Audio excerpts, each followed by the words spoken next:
This is the Dive Into Discovery podcast, where curiosity meets insight, and every conversation uncovers a new layer of understanding.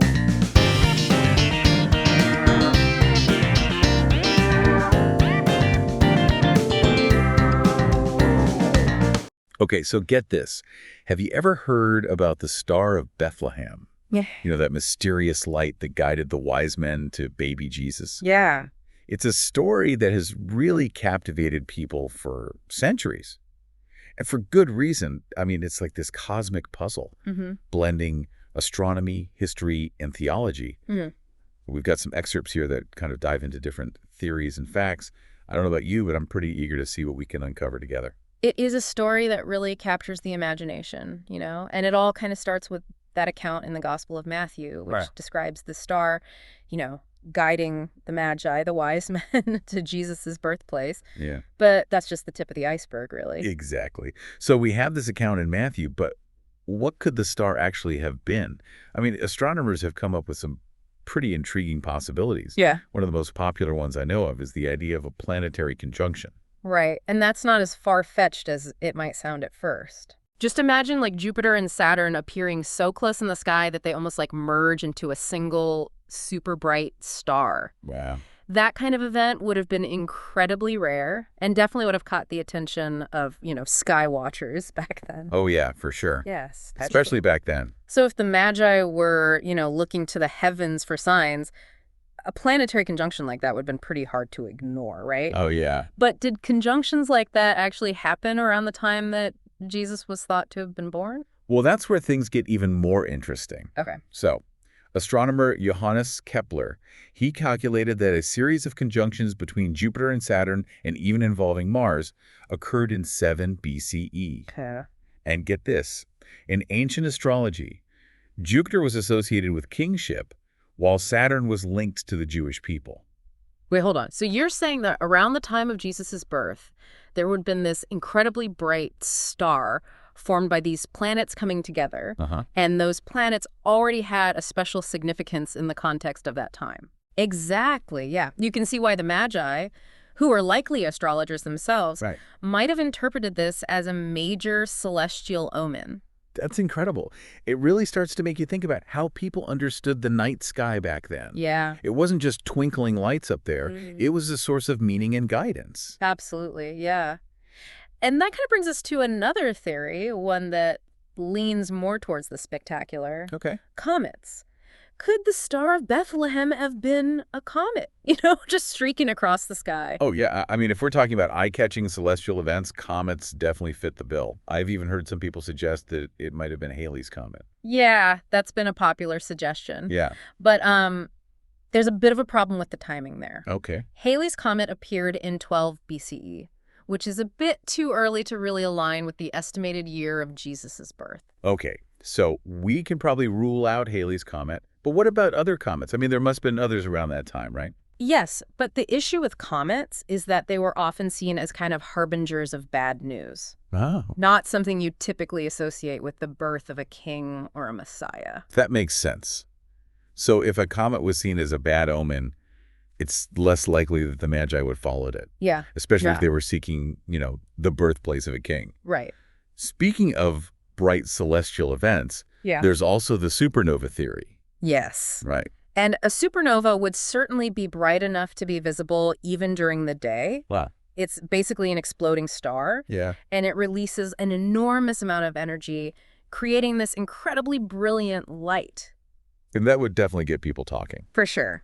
But if a supernova that bright happened around the time of Jesus's birth, wouldn't there be some kind of record of it? Like remnants that astronomers could still observe today? You'd think so, right? Yeah. But that's one of the biggest challenges to the supernova theory. Yeah. While astronomers have identified remnants of supernovae from other periods, they haven't found any that match the time frame of the Star of Bethlehem. In fact, one of the most famous supernova remnants, the Crab Nebula, is from a supernova that occurred in 1054 CE. Wow. That's over 1,000 years later. Wow. That's more than 1,000 years later. So if the Star of Bethlehem was a supernova, you'd think we'd have found some trace of it by now. Yeah, you would think. It seems like the evidence just isn't there. Yeah. But wait, I remember reading something about Chinese astronomers recording a guest star around 5 BCE. Oh, yeah. Could that be a piece of the puzzle? That's an excellent point. Chinese astronomical records are incredibly detailed, and they do mention this guest star appearing around that time. Now, this guest star could have been a nova, which is a less dramatic stellar explosion than a supernova, or it could have been a comet. So we have this intriguing clue from the Chinese records, but it doesn't really give us a definitive answer, does it? It could have been a nova, a comet, or something else entirely. Right. It feels like we're getting closer to understanding the Star of Bethlehem. Yeah. But there's still so much to explore. It's like a cosmic detective story. It really is. And as we kind of delve deeper into this mystery, it's important to remember that the people who observed this star, Right. they weren't looking at it through the lens of modern astronomy. Of course, yeah. Their understanding of the cosmos was shaped by, their culture, their beliefs, all of that. That's a really good point. We can't just look at this from a purely scientific perspective. Right. We need to consider the historical and cultural context as well. Exactly. For example, we keep mentioning the Magi, but who were they exactly? Well, that's another part of the story that's kind of shrouded in some mystery. Yeah. The Gospel of Matthew, it doesn't give us a lot of details. Right. But it's widely believed that the Magi were, these astrologer priests, possibly from Persia. Okay. And their astrological knowledge, it was deeply rooted in Zoroastrianism. Okay, I'm definitely going to need a little more context on Zoroastrianism. Yeah. It's not exactly a household name. You're right, not so much.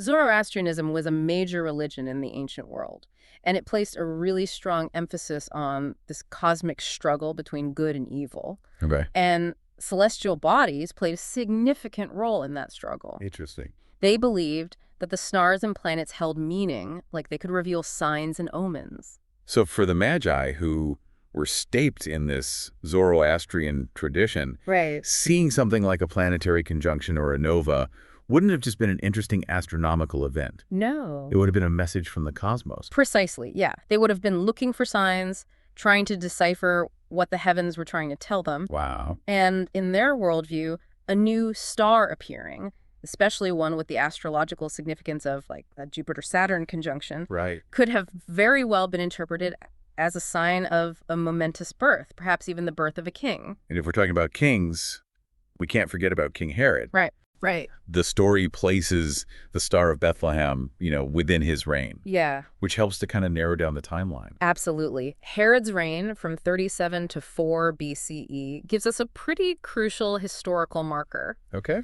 And it's interesting to note that, according to the Gospel of Matthew, Herod was quite disturbed by the news of a newborn king of the Jews. Yeah, it definitely didn't sound like he was planning a welcome party. Not quite, no. So we have this fascinating interplay of, astronomy, religion, and politics all kind of converging around the time of Jesus' birth. It's almost like the pieces were perfectly aligned for people to interpret this star as a major sign, wouldn't you say? I think that's a very astute observation, yeah. All the elements were in place, the astronomical events, the Magi's astrological beliefs, the prophecies about a coming Messiah. And it's worth remembering that in the ancient world, the line between astronomy and astrology, it wasn't as clear-cut as it is today. So people were really looking to the sky for guidance, for signs of what was to come. But as we've been discussing, some scholars question whether the star was even a literal event at all.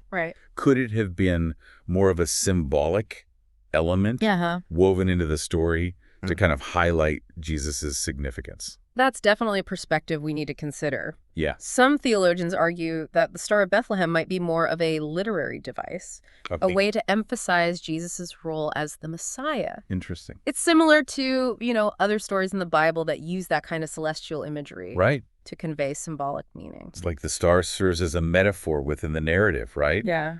Guiding not only the Magi, but also the reader towards a deeper understanding of Jesus's importance. Yeah, I like that. But then there's also the idea that the star wasn't just a symbol or an astronomical event, but a divine miracle, something beyond the laws of nature. And that's a concept that really sparks debate, This idea of a miraculous star guiding the Magi to Jesus.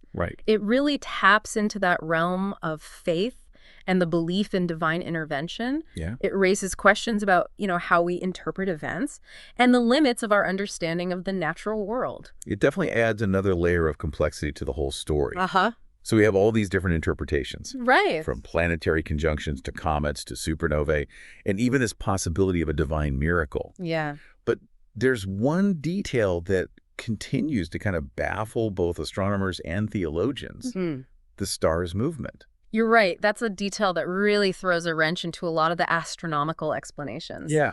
The Gospel of Matthew says the star actually moved, guiding the Magi to Bethlehem. Yeah.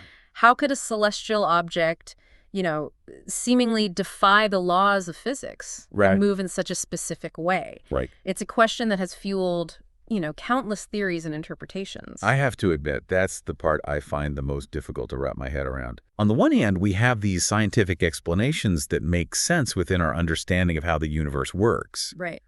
But then on the other hand, we have this detail about the star's movement, which seems to challenge those very understandings. It's like a puzzle piece that doesn't quite fit, isn't it? Yeah. And that dissonance, I think, is what makes the Star of Bethlehem so fascinating. Yeah. It forces us to kind of confront the boundaries of our knowledge, the interplay of science and faith, Right. and that, that enduring power of mystery. It reminds us that there are still things we don't fully understand, phenomena that challenge our current knowledge. Yeah. And make us question what we think we know about the universe and our place in it. And that questioning, Yeah. that sense of wonder, is what makes this story so compelling, even after centuries of study and debate. Like the star itself is inviting us to keep searching, Yeah. to keep exploring the mysteries of the universe and the depths of human experience. Exactly. Yeah. Yeah. And maybe that's the true legacy of the Star of Bethlehem.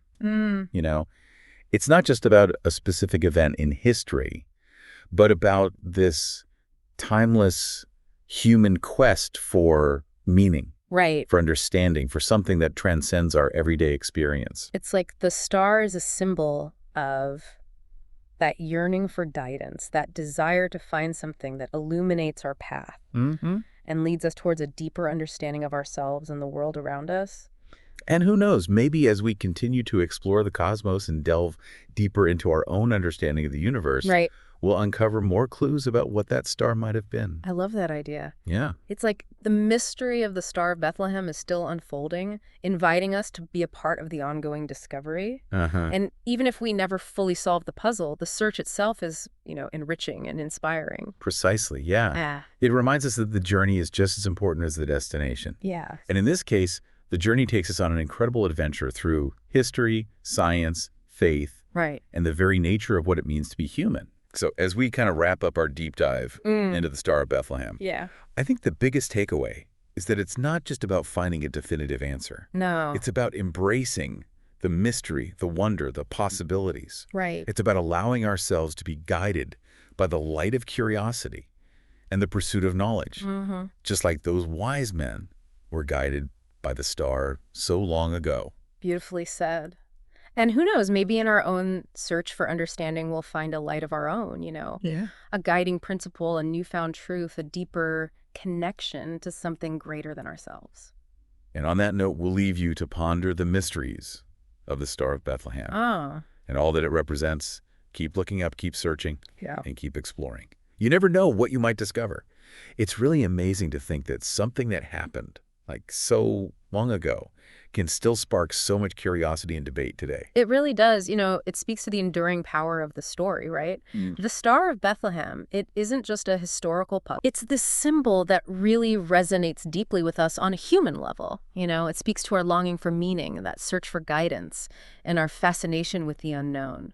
And it's interesting to think about how the star has been interpreted throughout history, from ancient astrologers to modern astronomers and Yeah. theologians, right? Yeah. Everyone seems to have their own take on what it might have been and what it might mean. Exactly. And I think that diversity of interpretations, that's part of what keeps the story alive, Yeah. It kind of invites us to engage with the mystery, consider those different perspectives, Right. and, draw our own conclusions.